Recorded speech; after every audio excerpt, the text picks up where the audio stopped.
La quatrième peur ou le quatrième blocage que l'on peut avoir pour ne pas entreprendre un programme détox, c'est la peur d'avoir ou de subir des symptômes de détox. Alors, bien évidemment, je ne vais pas vous cacher qu'il y a souvent des symptômes de détox. Maintenant, on est tous différents, on a tous un degré, toutes et tous un degré d'intoxication du corps qui est différent.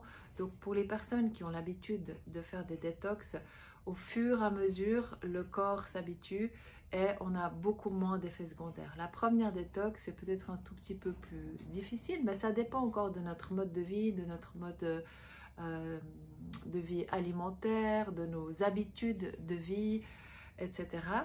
Mais bien évidemment que la première détox, ça peut être un tout petit peu surprenant de savoir que les premiers jours, on sera peut-être un peu plus fatigué, on aura peut-être des maux de tête, ou il y aura d'autres symptômes qui vont sortir de notre corps. Il y a aussi possibilité d'avoir des symptômes qui sont plutôt émotionnels, des colères, puisqu'on est en train de drainer le foie. Donc il y a des choses bien évidemment qui vont ressortir. Mais ce qui est important, c'est de voir cela comme quelque chose de positif. Ça veut dire que la détox fonctionne bien. Ça veut dire que les choses se mettent en route. Ça veut dire que le nettoyage du corps se met en route. Et ce qui est important à comprendre, c'est que ces symptômes ne durent pas. Donc, on a peut-être 3-4 jours. En général, je parle de manière globale pour les participantes et les participants, 3-4 jours de certains malaises ou mal-être physique, émotionnel. Et ensuite, ça a tendance vraiment à bien se réguler les jours d'après. Alors, bien évidemment, on est souvent très impatient et on a envie que tout passe tout de suite, que l'on se détoxifie le plus rapidement possible pour avoir l'énergie au 6e jour. Mais ça ne marche pas toujours comme ça. Rappelez-vous le nombre de semaines, de jours, de mois et d'années que vous avez mis à intoxiquer entre guillemets votre corps de manière active ou de manière passive, bien évidemment.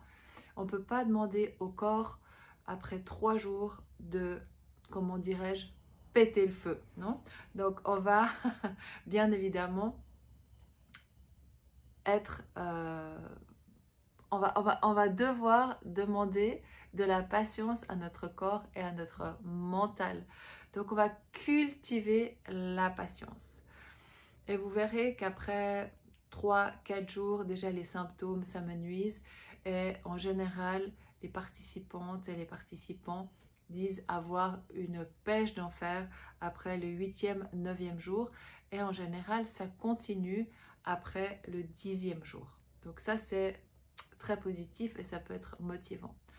Ensuite, pour les symptômes, il y a toujours quelque chose que l'on peut faire. On peut toujours soulager des symptômes. Et dans les documents, vous avez à disposition une liste de solutions que vous pouvez mettre en place, des solutions simples pour alléger vos symptômes, même s'ils ne vont pas forcément disparaître, mais ils vont pouvoir être allégés. Et le groupe est là, moi je suis là pour vous soutenir à chaque fois qu'il y a un symptôme désagréable qui se manifeste. Je vais vous donner des solutions dans le groupe, je vais vous guider, je vais vous accompagner pour que ça soit le plus léger possible. Donc il n'existe pas vraiment de détox sans symptômes désagréables, mais ils sont tout à fait, je dirais, vivables et tout à fait, on peut tout à fait les dépasser avec encore une fois cette volonté de vouloir aller encore plus vers la santé, vers notre bien-être et vers notre équilibre de manière générale.